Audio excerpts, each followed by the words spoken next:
Hello guys, स्वागत है आप सभी का आपके अपने YouTube channel as smart classes में। आज का ये वीडियो क्लास 6 की एनसीईआरटी की बुक का लास्ट वीडियो है। यहाँ से आपकी क्लास 6 की एनसीईआरटी की बुक कंप्लीट हो जाएगी।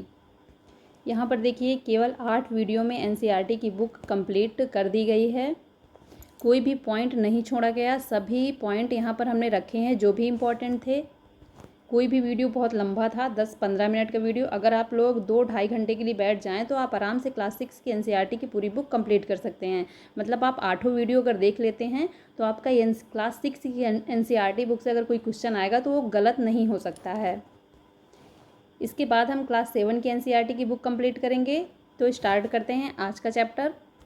आज का आपका चैप्टर है चैप्टर 10, चुंबकों द्वारा मनोरंजन। क्लास 6 के एनसीईआरटी की बुक में कुल 11 चैप्टर दिए हुए हैं, तो यहाँ हम चैप्टर 10 और चैप्टर 11 दोनों ही कंप्लीट कर लेंगे। तो यहाँ पर देखिए फर्स्ट पॉइंट दिया हुआ है, प्राचीन यूनान में एक गडरिया रहता था, उसका नाम मैग्नस था। उसी के नाम पर पत्थर को मैग्नेटाइट नाम दिया गया। मैग्नेटाइट एक प्राकृतिक चुंबक होता है। तो मैग्नेटाइट आपका कैसा चुंबक है? प्राकृतिक चुंबक है। मैग्नेटाइट का नाम किसके नाम पर दिया गया? एक प्राचीन कहाँ का था गडरिया? यूनान का था। तो प्राचीन यूनान में एक गडरिया रहता था, उसका नाम क्या था? मैग्नस था। उसी के नाम पर मैग्नेटाइट नाम इसका दिया गया। नेक्स्ट है आपका चुंबक। जिन पदार्थों में लोहे को आकर्षित करने का गुण पाया जाता है वे चुंबक कहलाते हैं। तो यहाँ पर देखिए जो पदार्थ लोहे को आकर्षित करते हैं वे चुंबक कहलाते हैं, जो नहीं करते वो चुंबक नहीं होते हैं। अब देखिए चुंबक दो प्रकार के होते हैं। चुंबकीय पदार्थ दो प्रकार के होते हैं, चुंबकीय पदार्थ और अचुंबकीय पदार्थ। चुंबकीय पदार्थ क्या होते हैं? जो पदार्थ चुंबक की ओर आकर्षित होते हैं चुंबकीय पदार्थ कहलाते हैं, जैसे निकिल, लोहा, कोबाल्ट आदि। अब यहाँ पर देखिए बहुत ही इंपॉर्टेंट है इसका एग्जाम्पल। चुंबकीय पदार्थ वे होते हैं जो चुंबक की ओर आकर्षित होते हैं। और यहीं पर अचुंबकीय पढ़ लीजिए, जो पदार्थ चुंबक की ओर आकर्षित नहीं होते। तो यहाँ पर देखिए एक दूसरे के विपरीत हैं दोनों। जो चुंबक की ओर आकर्षित होंगे आपके चुंबकीय पदार्थ हो जाएंगे, और जो चुंबक की ओर आकर्षित नहीं होते वो अचुंबकीय पदार्थ हो जाते हैं। तो यहाँ पर देखिए आप कन्फ्यूज कहाँ पर होते हैं? एग्जाम्पल में, अगर एग्जाम में पूछ लिया जाता है कि निकिल, कोबाल्ट कैसे पदार्थ हैं। लोहा तो आप आसानी से बता लेते हैं कि चुंबकीय पदार्थ है, क्योंकि चुंबक की ओर आकर्षित होता है। लेकिन अगर निकिल, कोबाल्ट पूछ लिया जाता है तो कन्फ्यूज हो जाते हैं। तो याद रखिएगा निकिल और कोबाल्ट भी आपके चुंबकीय पदार्थ हैं। अचुंबकीय पदार्थ जो चुंबक की ओर आकर्षित नहीं होंगे, जैसे आपका प्लास्टिक हो गया, लकड़ी हो गए, चुंबक की ओर आकर्षित नहीं होते हैं। नेक्स्ट पॉइंट है, प्रत्येक चुंबक के 2 ध्रुव होते हैं, उत्तरी ध्रुव और दक्षिणी ध्रुव। प्रत्येक मतलब कोई भी चुंबक है तो उसके 2 ध्रुव होंगे, एक उत्तरी ध्रुव होगा और एक दक्षिणी ध्रुव होगा। आगे बढ़ेंगे। नेक्स्ट पॉइंट बहुत ही इंपॉर्टेंट है, स्वतंत्रता पूर्वक लटकाने पर चुंबक सदैव उत्तर दक्षिण दिशा में आकर रुकता है।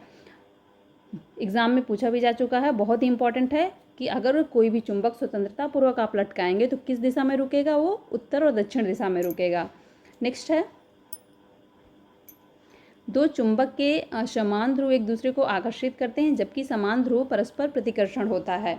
कोई भी मान लीजिए 2 चुंबक हैं, तो अभी ऊपर तो मैं आपको बता चुकी हूँ कि इनके 2 ध्रुव होते हैं। तो जैसे उत्तरी ध्रुव हो गया और दक्षिणी ध्रुव हो गया। तो यहाँ पर देखिए एक साइड प्लस होता है और एक साइड माइनस होता है। जैसे हम इसको मान लेते हैं कि इधर प्लस है और इधर माइनस है, इसमें इधर प्लस और इधर माइनस है। तो यहाँ पर देखिए क्या होता है कि कह रहा है 2 चुंबकों के असमान ध्रुव एक दूसरे को आकर्षित करते हैं। अगर प्लस और माइनस एक दूसरे के पास आएंगे तो ये दोनों एक दूसरे को आकर्षित करेंगे। लेकिन अगर प्लस और प्लस एक दूसरे के पास रखे जाएंगे, जैसे हम इसे इधर रख दें और ये प्लस हो, तो अगर ये दोनों एक दूसरे के पास रखे जाएंगे तो एक दूसरे से दूर भागेंगे, मतलब प्रतिकर्षित करेंगे। तो मतलब जब 2 चुंबक कब आकर्षित करते हैं? जब असमान ध्रुव मिलते हैं। और कब प्रतिकर्षित मतलब एक दूसरे से दूर कब जाते हैं? जब परस्पर समान ध्रुव मिलते हैं। नेक्स्ट पॉइंट देखेंगे, कंपास। कंपास क्या होता है? दिक सूचक के नाम से जानी जाती है। कंपास सामान्यतः कांच के ढक्कन वाली एक छोटी डिब्बी होती है। ये यहाँ पर देखिए कंपास को हमने दिखाया हुआ है। जब आप चीज़ें देख के पढ़ते हैं तो ज़्यादा अच्छे से समझ में आती हैं, इसीलिए हमने यहाँ पर चित्रों को भी रखा हुआ है। तो यहाँ पर एक ये कांच के ढक्कन वाली एक छोटी डिब्बी होती है। एक चुंबकीय सुई डिब्बी के अंदर एक धुरी पर लगी होती है। ये देखिए जो सुई लगी होती है चुंबकित होती है, जो स्वतंत्रता पूर्वक घूमती है। कंपास में एक डायल भी होता है जिस पर दिशाएं अंकित होती हैं। ये जो देखिए यहाँ पर दिख रहा है ये डायल है, इसमें दिशाएं अंकित होती हैं। इसकी सुई विरामावस्था में उत्तर दक्षिण दिशा को निर्देशित करती है। जब ये सुई विराम अवस्था में रहती है तो किस दिशा को निर्देशित करती है? आपकी उत्तर दक्षिण दिशा को निर्देशित करती है। नेक्स्ट है देखिए यहाँ पर, कील, सुई तथा ब्लेड को चुंबक बनाना। अगर किसी कील, सुई या ब्लेड को आप चुंबक बनाना चाहते हैं तो उसके लिए क्या करना होगा? अगर आपको कील सुई तथा ब्लेड को चुंबक बनाना चाहते हैं तो कोई एक छड़ चुंबक लेकर उसे कील सुई या ब्लेड के एक सिरे में रखकर चुंबक को बिना हटाए एक सिरे से दूसरे सिरे तक ले जाइए। चुंबक को उठाकर पुनः उसी ध्रुव में लाकर फिर चुंबक को बिना हटाए दूसरे सिरे तक ले जाइए। इस प्रक्रिया को लगभग 30 से 40 बार दोहराइए तो आपका जो कील सुई या ब्लेड होगी उसमें चुंबक के कुछ गुण आ जाएंगे। जैसे यहाँ पर देखिए, समझिए, ये मान लीजिए कोई कील है, इसमें आपको एक छड़ चुंबक लेना है। ये यहाँ पर छड़ चुंबक लिया हुआ है। आप क्या करेंगे यहाँ पर कि यहाँ इस ध्रुव पे जैसे आपने रखा तो इसे ऐसे इसमें खिसकाते खिसकाते धीरे धीरे ऐसे ले जाएंगे और यहाँ से आपको इस छड़ चुंबक को उठाकर पुनः यहाँ पर लाना है। यहीं से वापस नहीं ले जाना, इसको उठाकर पुनः यहाँ पर रखना है और फिर से यही क्रिया दोहराना है। फिर यहाँ से उठाकर फिर यहाँ पे रख देंगे, उसके बाद फिर से ऐसे इसमें रगड़ते हुए ऐसे ले जाएंगे।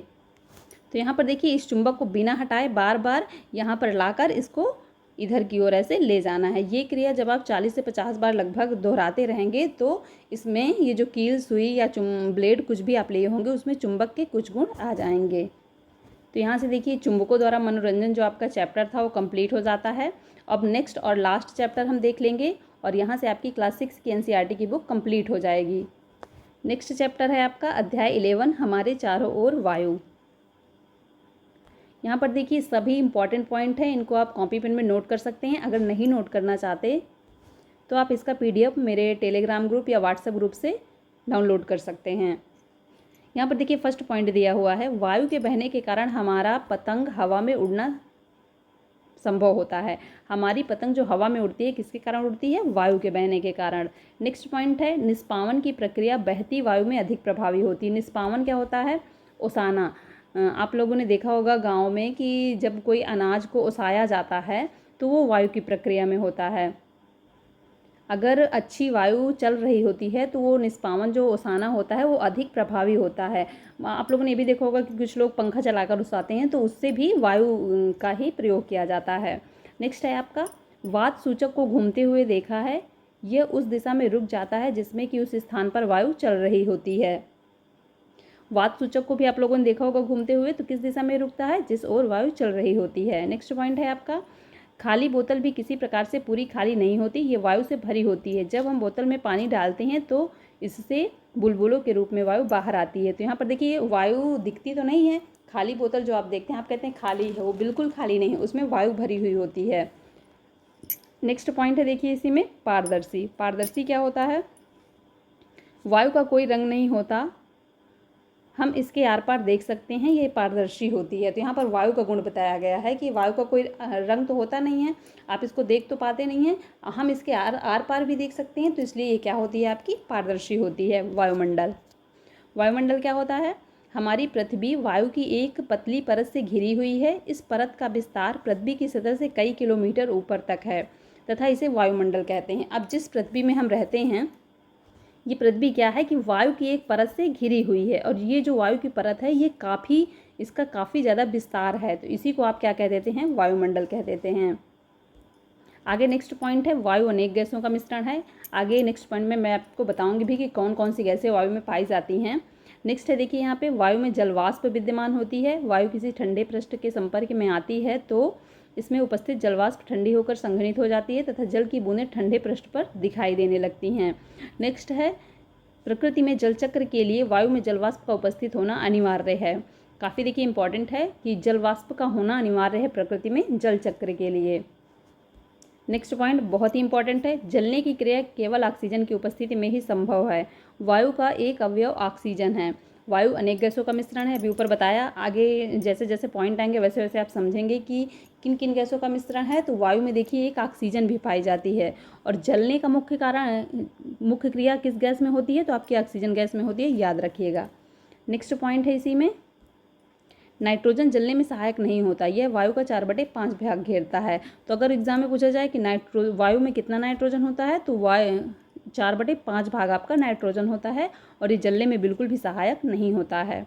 नेक्स्ट पॉइंट है, हमारे चारों ओर की वायु का एक छोटा सा अवयव कार्बन डाइऑक्साइड होता है। पादप एवं जंतु श्वसन क्रिया में ऑक्सीजन का उपयोग करते हैं और कार्बन डाइऑक्साइड बनाते हैं। जलने पर ऑक्सीजन का उपयोग कर मुख्यतः कार्बन डाइऑक्साइड तथा कुछ अन्य गैसें बनाते हैं। तो यहाँ पर ऊपर आप लोग देख चुके हैं कि वायु में जलवाष्प होती है, वायु में ऑक्सीजन होती है, वायु में नाइट्रोजन भी होती है, वायु में कार्बन डाइऑक्साइड भी होता है। पादप हों या जंतु हों, सभी श्वसन के लिए ऑक्सीजन का उपयोग करते हैं। और जो पेड़ पौधे होते हैं वो जब भोजन बनाते हैं तो उस प्रक्रिया में ऑक्सीजन काफ़ी मात्रा में मुक्त भी होती है। नेक्स्ट पॉइंट है, देखिए वायु में धूल के कण सदैव उपस्थित होते हैं। तो यहाँ पर देखिए धूल के कण भी वायु में हमेशा उपस्थित होते हैं। कई पॉइंट्स हो गए यहाँ से आपके कि वायु में क्या क्या उपस्थित होता है। नेक्स्ट पॉइंट है, देखिए यहाँ पर जब हम नाक से सांस लेते हैं तो वायु अंदर लेते हैं। धूल के कणों को श्वसन तंत्र में जाने से रोकने के लिए हमारे नाक में छोटे छोटे बात या श्लेष्मा उपस्थित होते हैं। अब धूल के कण हमारे अंदर जाएंगे तो नुकसान करेंगे, और जब हम सांस लेते हैं तो वायु ही हमारे अंदर जाती है, ये तो सभी जानते हैं। तो यहाँ पर देखिए धूल के कण अंदर ना जाएं उसके लिए हमारे नाक में छोटे छोटे क्या होते हैं, बात तथा श्लेष्मा उपस्थित होते हैं, जो धूल के कणों को अंदर नहीं जाने देते हैं। नेक्स्ट पॉइंट बहुत इंपॉर्टेंट है, जितने ऊपर पॉइंट आपने पढ़ा सभी से मिक्स है। देखिए वायु में मुख्यतः नाइट्रोजन, ऑक्सीजन, थोड़ी मात्रा में कार्बन डाइऑक्साइड, जलवाष्प तथा कुछ अन्य गैसों का मिश्रण इसमें होता है। इनके साथ साथ इनमें कुछ धूल के कण भी हो सकते हैं। नेक्स्ट है आपका, जो जीव गहरी मिट्टी के अंदर रहते हैं उन्हें सांस लेने के लिए ऑक्सीजन की आवश्यकता होती है, वे मिट्टी में उपस्थित वायु में सांस लेते हैं। कोई भी जीव हो देखिए सांस लेने में वो ऑक्सीजन का ही प्रयोग करता है। तो जो गहरी ज़मीन के अंदर रहते हैं वो मिट्टी में उपस्थित ऑक्सीजन में सांस लेते हैं, और जो जीव जल के अंदर रहते हैं वो जल में उपस्थित ऑक्सीजन से सांस लेते हैं। तो सभी सांस लेने में ऑक्सीजन का ही प्रयोग करते हैं। यहाँ से देखिए आपकी क्लास 6 की एनसीईआरटी की साइंस की बुक कंप्लीट हो गई है। वीडियो पसंद आया हो तो वीडियो को लाइक कर दें और ज़्यादा से ज़्यादा शेयर कर दें। चैनल पर जो भी नए हों चैनल को सब्सक्राइब कर लें और साथ ही बेल आइकन को भी प्रेस कर लीजिए, ताकि नेक्स्ट वीडियो जो मैं अपलोड करूँ उसका अपडेट आपको तुरंत मिले। मिलते हैं नेक्स्ट वीडियो में। Thank you so much guys.